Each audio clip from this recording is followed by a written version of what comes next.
Okay, we're back because it's time for me to take the cinnamon basil out of the oven. I told you I would come back and show you. I think I did, but I want to show you anyway because it's totally changed the shape and feel of the leaves. Now, when we first started this process, the leaves were broad.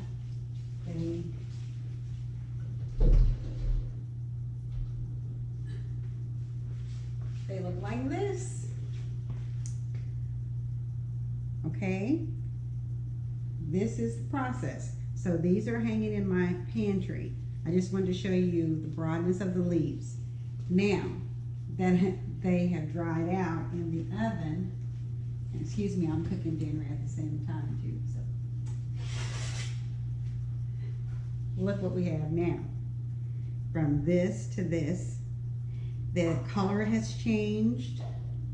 The shape, they're totally dry. So we have 2 trays of those.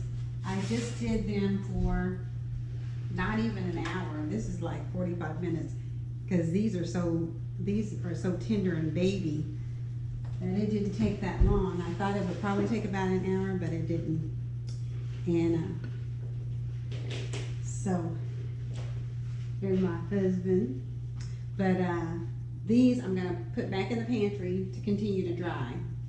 I'll show you these again when I do another batch, but I'll show you once these dry, I'll come back. But I'm gonna show you what I'm gonna do with these that I dried in the oven.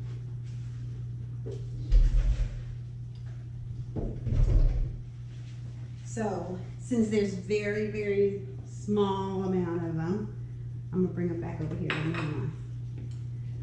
I'm also cooking dinner, so I'm doing some stuff in my pressure cooker. I'm gonna make some soup. We call it hamburger soup. But anyway, I'm gonna use this small container because it's not very many of them. Yeah, it's still hot. I thought that would be cool though because there wasn't that many on there, but it's still hot. So what I'm gonna do, or what they recommend you doing, is crushing them, and then you put them in the container that you're gonna preserve them in. So what I'm gonna do is, that's still hot, but I'm just gonna crush them with my hands, so that way you can use them in your recipes without having such a big leaf of them. And they still have the cinnamon smell, but it's not as potent, or I think it's true that some of the oils are, well, it has to be because the house started to smell like the cinnamon. So I think that it's true that some of the oils are released into the air. And so the person that said that the drying them hanging and you preserve all of your essence or your essential oils, and it keeps it smelling really good, I think they might be true. You can still smell them, but there's not as strong as I can smell them when I brought out that packet that's not dry as of yet. You can still smell the cinnamon on them. I'm trying to do this without spelling them. So with this little batch that I dried today, I didn't even get a half a container of dried herbs, but I think it's going to be yummy. Either way it goes. And then I still have plants outside that I can pull from and continue to dry as they mature. And my plants will still continue to produce, because I'm not taking all of the plant away.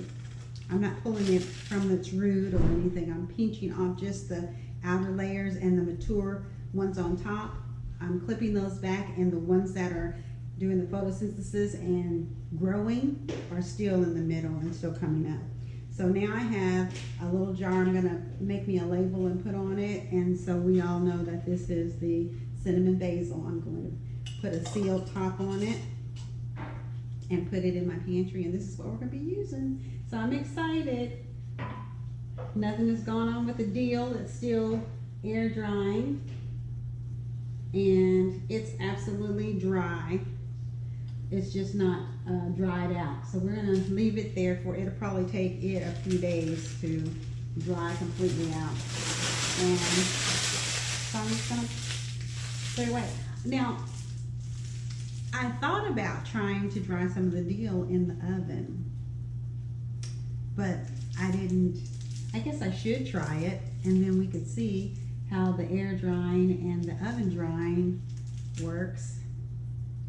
So we'll see. On the next clippings, I think I'm going to try and dry them in the oven so that we don't spend so much time waiting for it to air dry out. So I'll come back to you when I have some more to show you.